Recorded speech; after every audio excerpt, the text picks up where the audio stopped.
ভবিষ্যতে যে কোনো যুদ্ধের কৌশলগত গুরুত্বপূর্ণ অস্ত্র হয়ে উঠেছে ড্রোন। বিস্ফোরক যুক্ত করলে ব্যাপক ধ্বংসযজ্ঞ চালাতে পারদর্শী এই ছোট ডিভাইস যুদ্ধক্ষেত্রে নতুন বিজ্ঞাপন হয়ে দাঁড়িয়েছে। রাশিয়া ইউক্রেন যুদ্ধে ড্রোনের সফল ব্যবহার থেকে উদ্বুদ্ধ হয়ে সিঙ্গাপুরের এয়ার শোতে এবার অংশ নিল বেশ কয়েকটি মার্কিন ড্রোন নির্মাতা প্রতিষ্ঠান।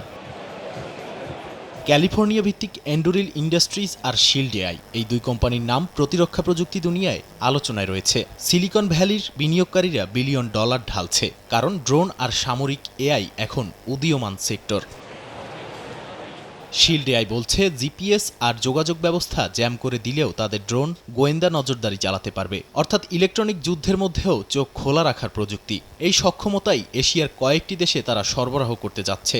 সম্ভাব্য ক্রেতার তালিকায় নাম আছে তাইওয়ান, ফিলিপিন্স, সিঙ্গাপুর, অস্ট্রেলিয়া, দক্ষিণ কোরিয়া, জাপানের। মার্কিন কোম্পানিগুলো বোঝাতে চাইছে, পেন্টাগনের প্রাথমিক সমর্থন আর যুদ্ধক্ষেত্রের বাস্তব অভিজ্ঞতা মানেই নির্ভরযোগ্য পদ্ধতি। এদিকে যুক্তরাষ্ট্রের সামরিক বাহিনীকে ব্ল্যাক উইডো নামের স্বল্পপাল্লার রিকন ড্রোন দেওয়ার কথা জানিয়েছে রেড ক্যাট নামের আরেক মার্কিন প্রতিষ্ঠান। সিঙ্গাপুর এয়ার শোতেই প্রতিষ্ঠানটি ঘোষণা দিয়েছে, প্রশান্ত মহাসাগরের একটি অজ্ঞাত দেশের কাছ থেকে তারা অর্ডার পেয়েছে। তারা জানায়, চীনের সামরিক সক্ষমতা ঘিরে অনিশ্চয়তা আর আঞ্চলিক সংঘাতের আশঙ্কায় এশিয়ায় যুক্তরাষ্ট্রের মিত্রদেশগুলো বড় আকারে সামরিক প্রস্তুতি নিচ্ছে। নাদিম মারজান, সময় সংবাদ।